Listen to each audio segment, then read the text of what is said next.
Hey, what's up everybody, it's Melee Damage 15 here, and welcome back to my channel. Today I'm bringing you some updated news on version 2.0, aka Storm's Brewing update.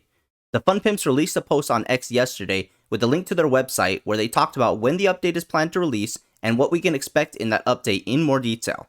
I hope you're all excited, let's get into it. So the post starts off with the Fun Pimps saying, "We have been very busy working on the Storm's Brewing version 2.0 update and thought we should share its status.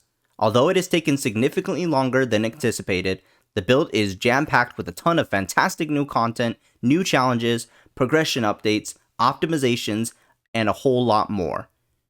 We are aiming for an April 15th Steam experimental release and a stable release on all platforms in early May if all goes as planned. Note, the list below is not a complete list as many details are missing and several features are in the works but are not listed as they may not make it in time. More complete information will come towards launch." So right off the bat, we have a date, April 15th for experimental update for PC users, and then the stable release is planned for early May on all platforms including console. Obviously, this is barring any setbacks, but it's nice to have an actual date to look forward to since the last we heard was Q4 last year and we've been in the dark since. Now, the updates that are going to be included in 2.0 are extensive, honestly more than I was originally thinking, and helps to put into perspective what we heard about the other day with the biome progression. The first portion is regarding the biome progression overhaul. Prepare to face the elements like never before. Conquer those tough biomes in manageable chunks, unlock permanent survival in the harshest environments, and craft temporary buffs to push your limits. This is survival redefined. Progress through each biome with increasing threat levels and challenges. Smoke, heat, cold, and radiation damage, remedies, and survival. Craft consumables to increase your temporary biome elemental resistance. Complete challenges to unlock permanent biome elemental hazard immunity. Progressive biome maximum loot caps to encourage exploration. Game options will be available for custom and classic playstyles.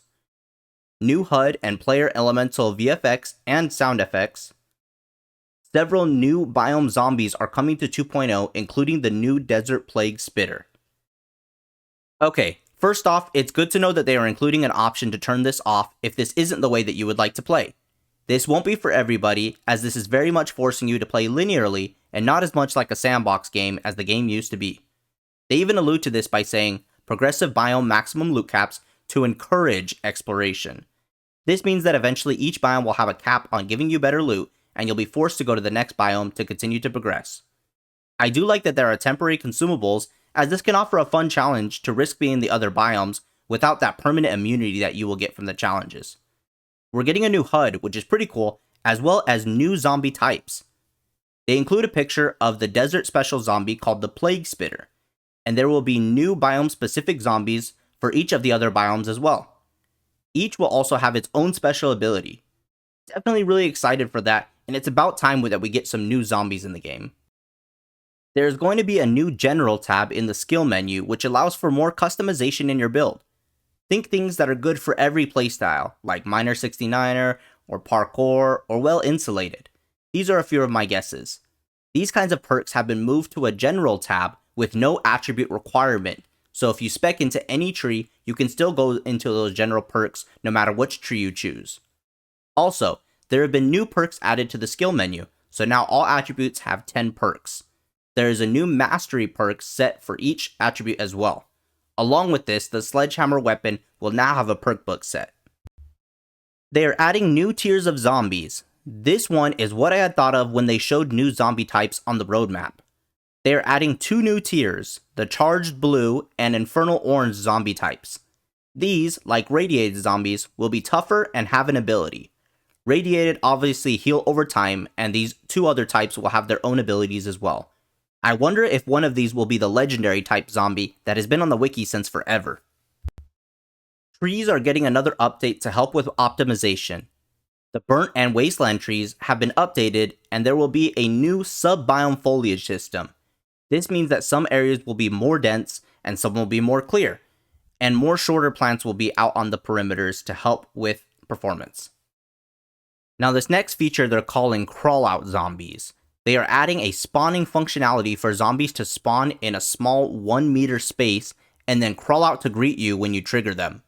They are also working on improving spawns and respawns for larger POIs to help make the performance even better. Navezgane has gotten a complete makeover. This is to support the fact that they're adding in the new biome progression system. Some of the boundaries and trader POI positions have changed to help with the flow from each biome.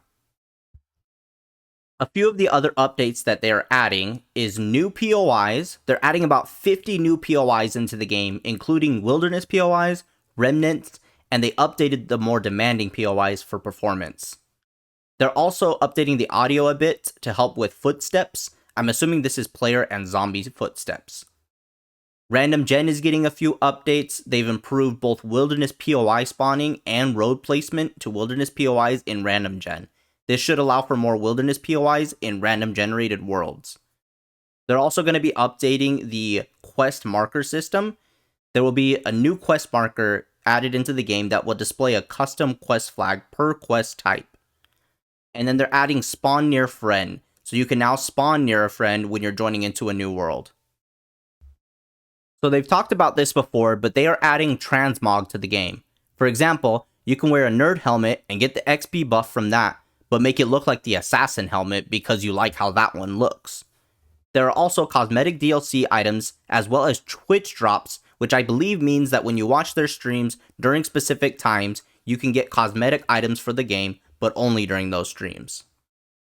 It is worth noting that while not included within this update article, zombie AI will be changing again with the 2.0 update. Here in this post from Fatal, one of the game developers, he says, "We have a variety of changes coming in this update beyond what people may be expecting. For one, AI changes I am currently working on may lead to people changing up their base designs, but hard to tell until testers start doing blood moons. So just keep that in your mind that you might have to change up your horde bases with the 2.0 update." Now this last one is a big one. Consoles being added to dedicated servers. They've been working on this, but don't know officially if consoles will have access to join dedicated servers until they pass certification on each platform. Right now, this is something that's going to be up to Sony and Microsoft. Thank you so much for watching this video. I hope you're all excited for the new update. Let me know what you think about it in the comments below. Remember to like and subscribe for more 7 Days to Die content.